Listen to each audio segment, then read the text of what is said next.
Saludo a quienes amablemente me siguen por este medio. El pasado 12 de junio se conmemoró el Día Mundial contra el Trabajo Infantil declarado por la Organización Internacional del Trabajo, OIT. Por ello, se publicaron varios informes y análisis que merecen un comentario.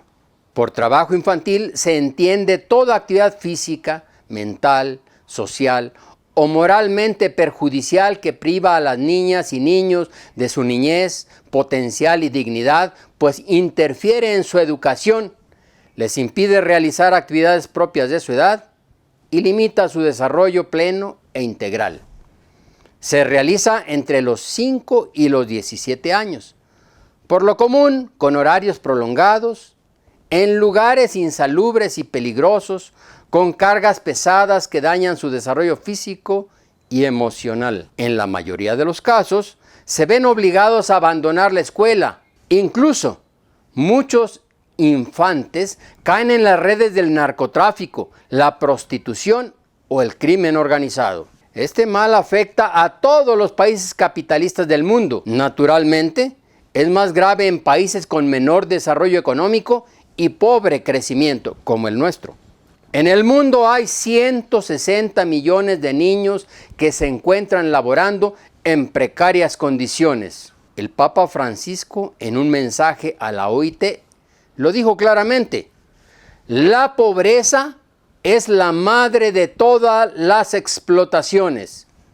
Engulle a millones, empezando por los que no pueden defenderse, niñas y niños que se encuentran arando los campos, trabajando en las minas, recorriendo grandes distancias para sacar agua y realizando trabajos que les impiden asistir a la escuela, por no hablar del delito de la prostitución infantil. El pontífice conoce la situación. México es un caso grave. Después de Brasil, es el país latinoamericano con más niños trabajando en malas condiciones.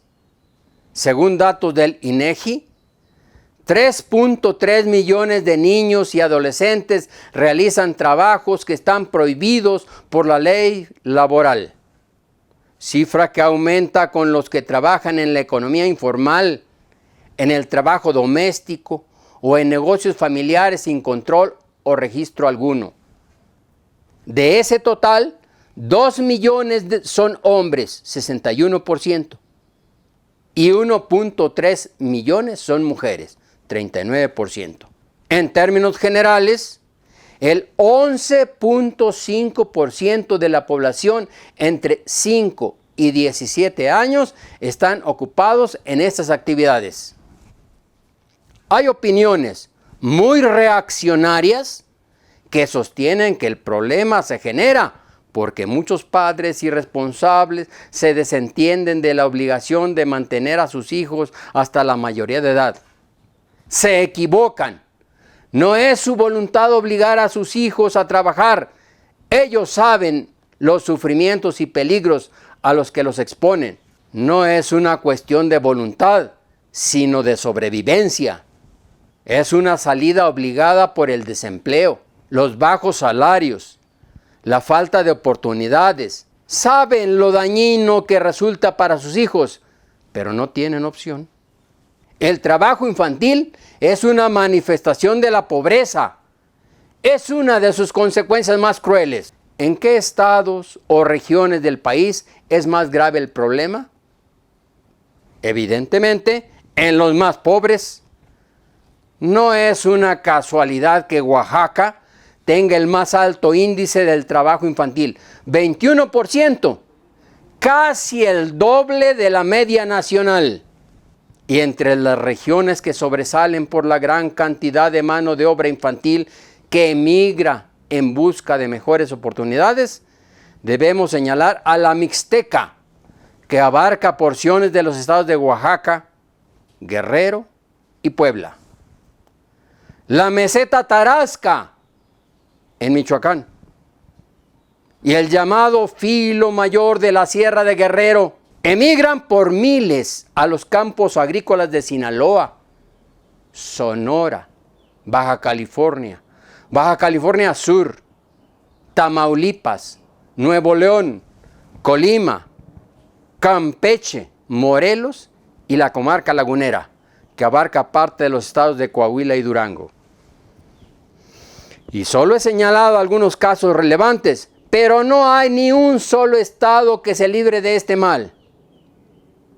Por ejemplo, en Nayarit, en las zonas de playa, Bahía de Bandera, San Blas, etc., se ven muchos niños indígenas vendiendo artesanías al turismo.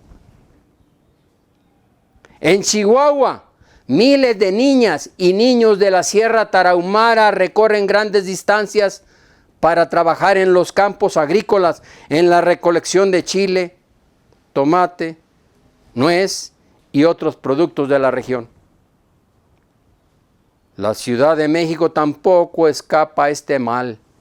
Es muy triste ver a tantos niños en las estaciones del metro, en la central de abastos, en las calles vendiendo cualquier cosa, o en los semáforos exponiendo sus vidas como limpiaparabrisas, trabajando como tragafuegos o malabaristas por unas monedas que puedan darle los automovilistas.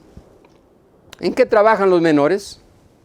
El 31.6% se emplean en la agricultura, el 24.5% en la construcción, la minería y la industria, el 14% en el comercio, el 7.9% son vendedores ambulantes, el resto en trabajos domésticos y otras actividades menores. Todo esto es síntoma inequívoco de que vivimos en una sociedad enferma. ¿Qué medidas ha tomado el gobierno de la 4T para enfrentar este problema? Reformaron el artículo 176 de la Ley Federal del Trabajo para legalizar las actividades de jóvenes entre 15 y 17 años en la agricultura, limitando solamente a aquellas actividades que impliquen el uso de químicos, manejo de maquinaria, vehículos pesados y los que determine la autoridad competente. Ricardo Monreal, coordinador de los senadores de Morena, elogió la reforma diciendo que era una gran conquista, que daba a los jóvenes oportunidad de trabajar. En realidad, estamos ante la legalización de la sobreexplotación de la mano de obra infantil en la agricultura. Hay una sustitución del trabajo de los adultos por el trabajo de los niños, a quienes les pagan menor salario. Más fácilmente los despiden y no les otorgan seguridad social. Ahora, para completar el sustento familiar, debe trabajar el padre, la madre y muchas veces los hijos mayores, preferentemente los varones. Contra lo que se dice en la propaganda morenista, esto no reduce la explotación, la acentúa. Las otras políticas del gobierno en favor de la niñez y de los jóvenes son los programas sociales Jóvenes Construyendo el Futuro y las becas Benito Juárez. Los resultados están a la vista. Los jóvenes no están construyendo ningún futuro y las becas no han logrado impedir el abandono escolar, que según diversas estimaciones alcanza millones. Tan solo durante el último año, más de 350,000 niños y adolescentes se incorporaron al trabajo. Si de verdad quieren mejorar la situación de los niños y los jóvenes, se deben crear empleos suficientes y bien pagados para que los padres sufraguen el gasto familiar y que los niños regresen a las aulas. Lo demás son engaños. Muchas gracias por su atención.